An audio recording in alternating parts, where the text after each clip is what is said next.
बिस्मिल्लाहिर्रहमानिर्रहीम अस्सलाम वालेकुम welcome back to NMDCAT with physics with Umar Farooq या विद सैयद उमर फ़ारूक। ठीक है, दोनों सा नाम सही है।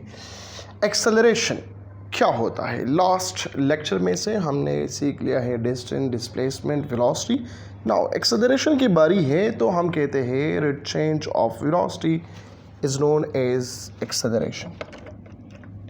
और ये बच्चों को याद भी है। देखो, हम तो कहते हैं rate change in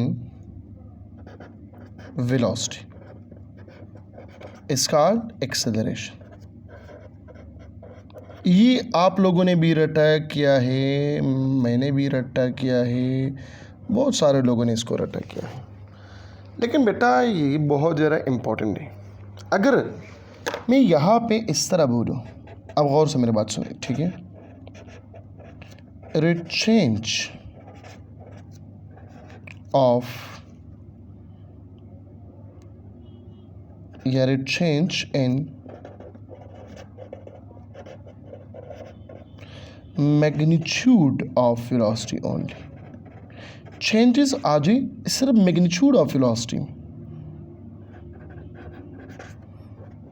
इसको हम कहते हैं कौन सा acceleration? Dash acceleration.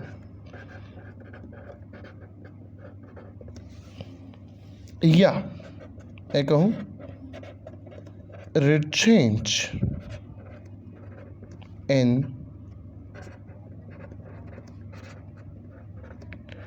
Direction of velocity only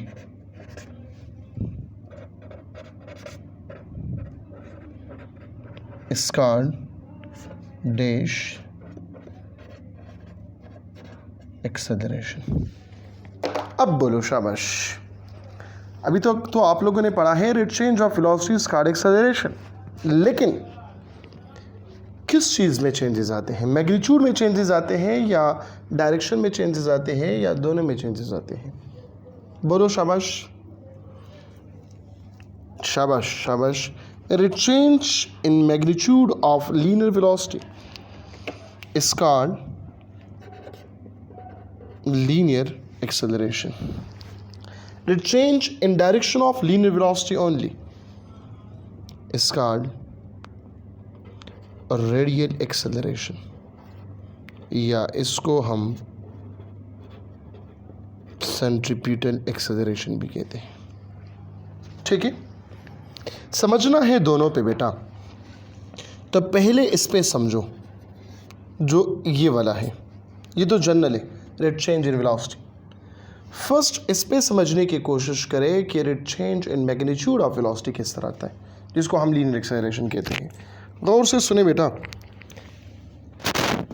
number 1, 2 points, या चलो 2 पॉइंट्स नहीं है, कुछ पॉइंट्स हैं, B point, C point, D point.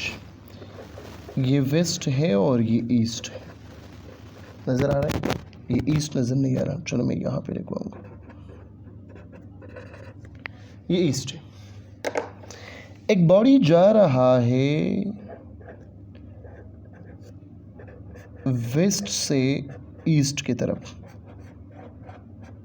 Waste से ईस्ट की तरफ। डायरेक्शन चेंज नहीं होता, लेकिन यहाँ पे जो इसका स्पीड है वो 5 मीटर पर सेकंड है, यहाँ पे इसका स्पीड है 15 मीटर पर सेकंड है, यहाँ पे इसका स्पीड है 20 मीटर पर सेकंड है, up to so on and so forth. देखो, चेंजेस आता है मैग्नीट्यूड में 5, 15, 20। डायरेक्शन में चेंजेस नहीं आता। तो जो एक्सेलरेशन यहाँ पे प्रोड्यूस होता है वो है लीनियर एक्सेलरेशन। क्या है? लीनियर एक्सेलरेशन, जो बराबर है delta we divided by delta T के बराबर है। ठीक है, अब इसी चीज़ को हम लिखते हैं कि acceleration is equal to V F minus V I divided by delta T. गौर से सुने बेटा, मेरी बात बहुत इंपॉर्टेंट है।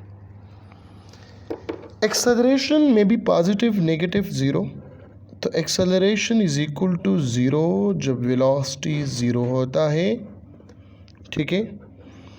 Acceleration is equal to zero जब वेलोसिटी कांस्टेंट होता है। Acceleration is equal to positive जब फाइनल ग्रेटर हो इनिशियल से। एक्सेलरेशन इज नेगेटिव जब इनिशियल ग्रेटर हो फाइनल से, ठीक है। ये केसेस हो गए, कौन से के? लीनियर एक्सेलरेशन की बात करता हूँ। अब जब पॉजिटिव नेगेटिव है, ये इंपॉर्टेंट है। यहाँ पर जब एक्सेलरेशन पॉजिटिव हो तो वेलोसिटी और एक्सेलरेशन के दरमियान जो एंगल होगा वो 0 डिग्री या 360 डिग्री होगा। और जब इनिशियल ग्रेटर हो फाइनल से तो यहाँ पे एंगल होगा 180 डिग्री। ये ब्रेक दबाता है और ब्रेक जब दबाएगा तो एक्सेलरेशन डिक्रीज़ होता है, स्पीड डिक्रीज़ होगा। जब स्पीड डिक्रीज़ होता है तो एक्सेलरेशन जो प्रोड्यूस होगा वो स्पीड का या वेलोसिटी का अपोजिट होता है, ठीक है। तो उस टाइम फिर हम कहते हैं कि एंगल कितना हो गया, 180 डिग्री। एक्सेलरेशन ज़ीरो है तो फिर एंगल तो वहाँ पे होता नहीं है, ठीक है। एक्सेलरेशन ज़ीरो है, वेलोसिटी कांस्टेंट है। एक्सेलरेशन ज़ीरो है, वेलोसिटी ज़ीरो है। लेकिन जब पॉजिटिव नेगेटिव की बात आ जाती है तो यहाँ पे एंगल पूछा जाता है कि एंगल क्या होगा अगर एक्सेलरेशन पॉजिटिव है। किसके दरमियान एंगल? वेलोसिटी और एक्सेलरेशन के दरमियान एंगल, ठीक है। एक्सेलरेशन नेगेटिव है तो एक्सेलरेशन और वेलोसिटी के दरमियान एंगल कितना होगा, तो ये आपसे ज़रूर पूछा जाता है, ठीक है बेटा। अब यहाँ पर देखो, एक्सेलरेशन वेक्टर क्वांटिटी है, यह तो आपको पता है, इसका नेचर भी आपको पता है। अगर हम यूनिट्स देखें तो इसका यूनिट है मीटर पर सेकंड स्क्वायर MKS में, सेंटीमीटर पर सेकंड स्क्वायर CGS में, और फुट पर सेकंड स्क्वायर FPS में, ठीक है। अगर मैं डायमेंशन की बात करूं तो L⁻⁻², ये क्या है? डायमेंशन है। नज़र आ रहा है बेटा, ठीक है।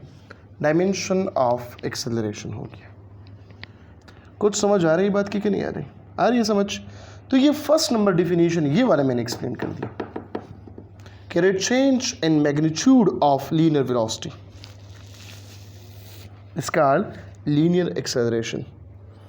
अब इस पे आ जाइए, rate change in direction of linear velocity.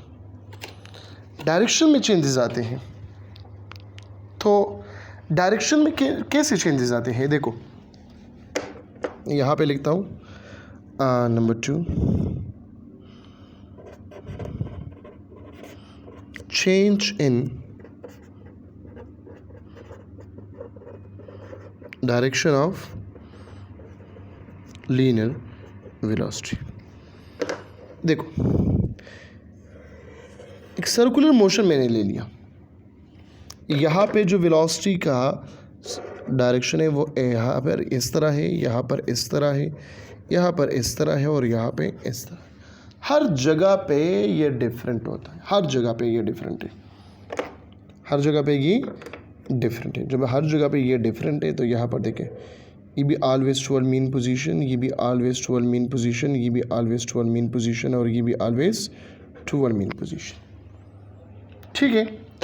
तो यहाँ पर देखें, यहाँ पे जो एक्सेलरेशन प्रोड्यूस होता है ये centripetal acceleration, centripetal acceleration, centripetal acceleration, centripetal acceleration, ठीक है। या रेडियल एक्सेलरेशन भी इसको हम कहते हैं। अब ये जो रेडियल एक्सेलरेशन है या सेंट्रीपिटल एक्सेलरेशन है, इसका वेलोसिटी के साथ जो एंगल बनता है वो एंगल कितना होगा?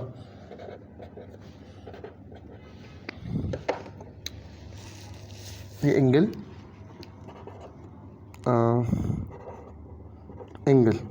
बिटवीन वेलोसिटी एंड एक्सेलरेशन, ये 90 डिग्री होगा या π/2 रेडियन होगा, दोनों हो सकता है। समझ आई बात की, ठीक है। अब यहाँ पे देखें, if the motion is uniform अगर ये सर्कुलर मोशन यूनिफॉर्म हो, इस सी डॉट motion, circular motion is uniform, सिर्फ और सिर्फ सेंट्रीपिटल एक्सेलरेशन प्रोड्यूस होगा। नंबर 1 केस। Number 2, if the circular motion is non uniform, अगर यूनिफॉर्म नहीं हो तो फिर जो एक्सेलरेशन इससे प्रोड्यूस होता है वो है टेंजेंटल एक्सेलरेशन r क्रॉस अल्फा के बराबर है। ठीक है, centripetal acceleration v² divide by r के बराबर है। Angular acceleration rate change of angular velocity के बराबर है। ये तीनों यहाँ पर होगा। लेकिन अगर सर्कुलर मोशन यूनिफॉर्म हो तो फिर सिर्फ और सिर्फ एक रिलेशन प्रोड्यूस होता है, वो कौन सा होगा? एक एक्सेलरेशन प्रोड्यूस होगा, वो होगा सेंट्रीपिटल एक्सेलरेशन। तो बात समझ आएगी बेटा कि दो किस्म के एक्सेलरेशन प्रोड्यूस होता है। कौन कौन से? एक को हम कहते हैं कि change in velocity, change in magnitude of velocity, और दूसरे को हम कहते हैं कि change in direction of linear velocity से प्रोड्यूस होता है। ठीक है, ये आ गया क्या एक्सेलरेशन का डिफिनीशन पे समझाना। अब इसके भी मुख्तलिफ टाइप्स हैं, जिस तरह पॉजिटिव नेगेटिव वो मैंने समझा दिया। ठीक है, एवरेज एक्सेलरेशन क्या है? Total velocity cover by a body in total interval of time is known as average acceleration. Instantaneous acceleration किसे कहते हैं? क्या कहते हैं उसको? The acceleration at any instant of time और एट अ पर्टिकुलर टाइम या एट अ पर्टिकुलर पॉइंट या एट एनी पॉइंट, उसको हम क्या कहते हैं? इंस्टेंटेनियस एक्सेलरेशन कहते हैं। यूनिफॉर्म एक्सेलरेशन किसे कहते हैं? कि जब इक्वल अमाउंट ऑफ चेंज आकर हो जाए वेलोसिटी में in equal interval of time में, उसको हम यूनिफॉर्म एक्सेलरेशन कहते हैं। ठीक है, अब सबसे इम्पॉर्टेंट बात, नेगेटिव एक्सेलरेशन तो आपने यहाँ पर सीख लिया कि जब फाइनल इनिशियल वेलोसिटी ग्रेटर हो, जब इनिशियल वेलोसिटी ग्रेटर हो फाइनल वेलोसिटी से, तो एक्सेलरेशन नेगेटिव होगा। क्या इसको हम रिटार्डेशन या डी एक्सेलरेशन कह सकते हैं या नहीं कह सकते? कंसेप्चुअल पॉइंट है बेटा, याद रखो। रिटार्डेशन या डी एक्सेलरेशन, रिटार्डेशन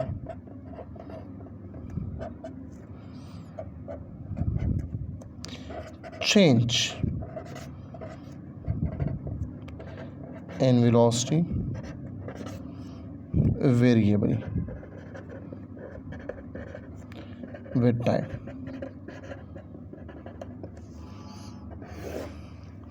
और डी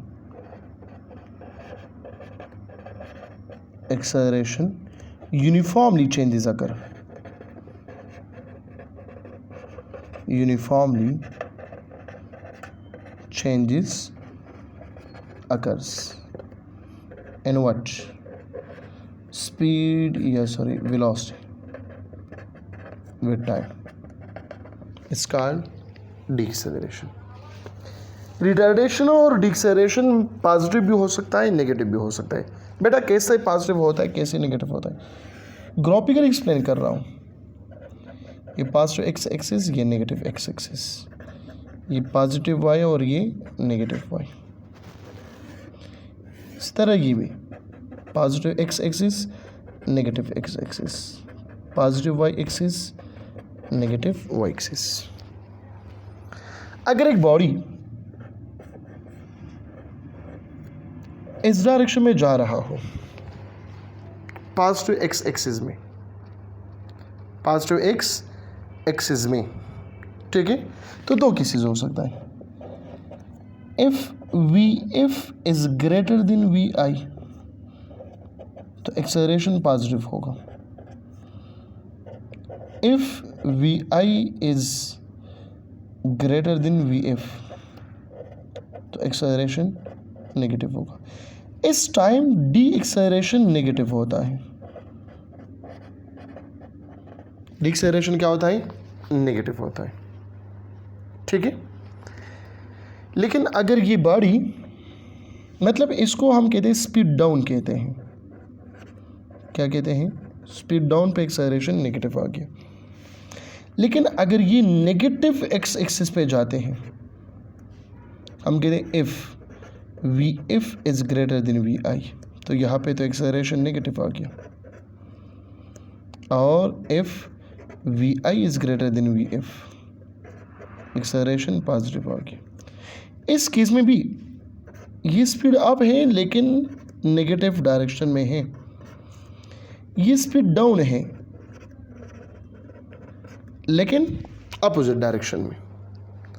मतलब अगर ये नेगेटिव एक्सिस से जाता है तो एक्सेलरेशन यहाँ पे पॉजिटिव होगा, तो यहाँ पे आपको डीएक्सेलरेशन या रिटार्डेशन ये पॉजिटिव होगा, यहाँ पर भी रिटार्डेशन नेगेटिव होगा। रिटार्डेशन की बात होती है क्योंकि वेरिएबल चेंज आते हैं। सिमिलरली सेम केस जो है वो डीएक्सेलरेशन में भी है, ठीक है, सिर्फ रिटार्डेशन के जगह आप क्या ऐड करें, डी एक्सेलरेशन ऐड करें। बस ये दो चीज़ें हैं, ये अपने साथ याद रखो क्योंकि इससे MCQs आते हैं, फिर आप लोगों को मालूम नहीं होता कि क्या करें इसके साथ, ठीक है। तो ये टॉपिक हो गया कौन सा, एक्सेलरेशन। इंशाल्लाह नेक्स्ट लेक्चर में इसका MCQ डिस्कस करते हैं और फिर फर्दर हम जाएंगे ग्राफिकल एनालिसिस ऑफ मोशन। अपना बहुत सारा ख्याल रखिएगा, मिलते हैं उस लेक्चर में। थैंक यू सो मच, अल्लाह हाफिज़।